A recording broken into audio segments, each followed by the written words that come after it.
just about taking care of business, taking care of your first two at home, things like that. So in a game like today, you took care of the passing early, got involved that way. Bam took care of things inside. Tyler took care of the bench scoring, and then Vic helped clean things up. How nice and business-like was it the way you guys methodically took care of things tonight and in these first two?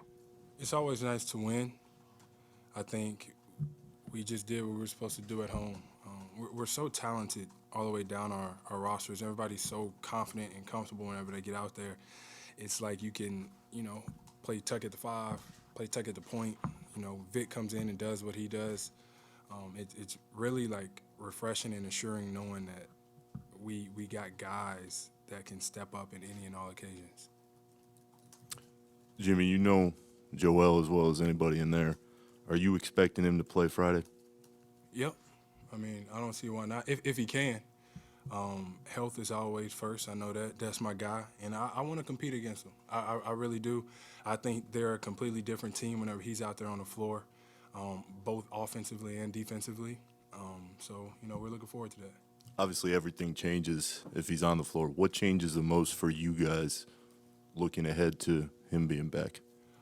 Just how much attention that he's going to draw from everybody on the floor, whether he's on the perimeter, at the elbow, on the block. And then what he does defensively for those guys is pretty incredible, too. I'm not a statistics guy or analytics, but I can tell you right now, whenever he's on the floor, they're a much better team. But like I said, I want him to get right because we want to play against who I call the MVP.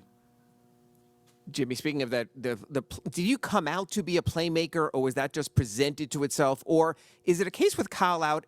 Everyone's trying to do a little bit more of that collectively with your 5 assists in the first half and 12 in the game, first quarter in the game. Honestly, I think everybody just plays basketball the right way. Somebody's open, you throw them the ball. If you get an offensive rebound and you're in the paint, you got 5 people around you. Somebody's open, find a way to throw them the ball. But Bam's always playing like that. Tuck's always playing like that. Gabe always playing like that. So it's really, really easy to do. We just have such an unselfish team, and sometimes that comes back to bite us. But tonight, it was great. Jimmy, how would you assess how you guys have done defensively against James and just limiting his volume of shots? We've done a great job of keeping him off the line, first of all, and then just making every shot tough for him. He's a superstar. He's going to make tough shots, but you can't hang your head whenever he does. He's been putting the ball in the basket for a very, very long time now. And then they got Maxey, who's doing it at an incredible level right now, getting to the cup, making a 3, getting to the free throw line. So, we got to be better on that and see if we can get 2 come Philadelphia. Jimmy, you were calling for the NBA to announce Tyler's 6th man for a while. He finally got it yesterday. Just what was that moment like, Tyler finally getting his recognition for the year that he's had? Yeah, he deserves that, man. He's been a huge part of our success. He works so incredibly hard, just a good dude who cares about winning, plays basketball the right way. And it's about time that he gets that recognition that he deserves. And he's going to be a big reason why we end up winning it this year. And how much of a surprise was it seeing everybody seemed to be surprised by D-Wade courtside? How much of a surprise was it to you to see him out there and him kind of cheering you guys on? Not a surprise because I got a cell phone, so I get text messages from the guy himself saying, "See you later on." So I wasn't surprised. Jimmy, you've talked about how unselfish this team is and how it's stayed together the whole year. I just want to ask you specifically about P.J. Tucker because you talk about him a lot here. How valuable has he been to you in the leadership of this team? Look, Tuck does everything for us on the floor, and he never complains. He doesn't care about how many shots he gets. All he cares about is playing basketball the right way and getting stops on the other end.